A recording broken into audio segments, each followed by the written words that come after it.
So children, this is how the contour interval that is represented. The number that is darkened, that would be shown, and then 20 it will be added for 5 times, and then the another darken area it would be shown. So this contour interval, it is of the 20 meters. Next of the map that we have of the contour, that is the steep and the gentle slope. The above diagram, it shows the placement of the contour lines. The first one where it is very compactly packed against one another, and the second one, it shows that how the arrangement of the contour lines, it is slightly away from one another. So it is the spacing between these two that makes the steep slope or the gentle slope. So with the very fine and a very detailed eye, as we keep on practicing, you would also be able to identify these contour lines. Now the next one that we have, that is of the river valley.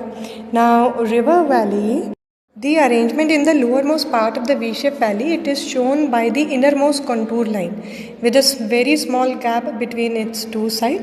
Now this arrangement, it might be according to the English alphabet V, or it might be according to the English alphabet U.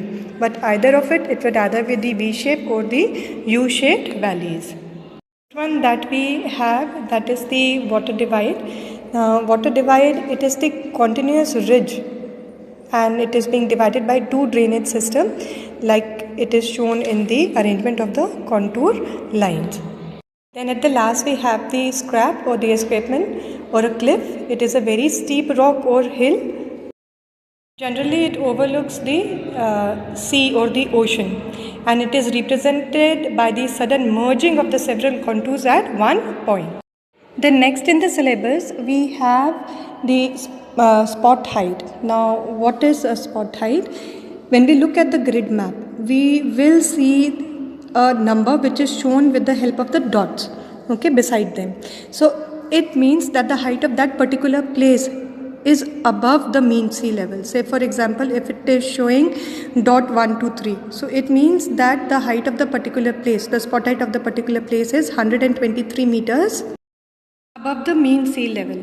Then we have the triangulated height. Now in this method, the height of the place, it is fixed by using the mathematical means of trigonometry, and it is shown with the help of a triangle and a number that is written beside it. Okay. Then we have benchmark. It is written with capital B and capital M and in blue color, and then it denotes a number. So this is the permanent survey point. It shown by the stone or by a building. Now they tell us about the particular height of a place above the sea level. Moving further in the syllabus, we have the relative height and the relative depth. Now wherever a figure, like say for example 13R is written, it will either denote the height of that particular place or the depth of that particular place. Now say for example, if it is 17R written over the collection of brown color dots, so it means that the brown color dots, it represent the sand dunes. So the height of the sand dune is 17 meters. Now if the same 17 meter that is written near the bank of the stream, so it will mean that the embankment of the river, that is 17 meters. Then if it is written inside the riverbed, so it would mean that the depth of the river is 17 meters. Now if this 17 meter, it is written inside the dry tank, so it would mean that the depth of the tank is 17 meter. If it is written outside the dry tank with an eyelashes kind of a thing, that means that the height of the dry tank embankment is 17 meters.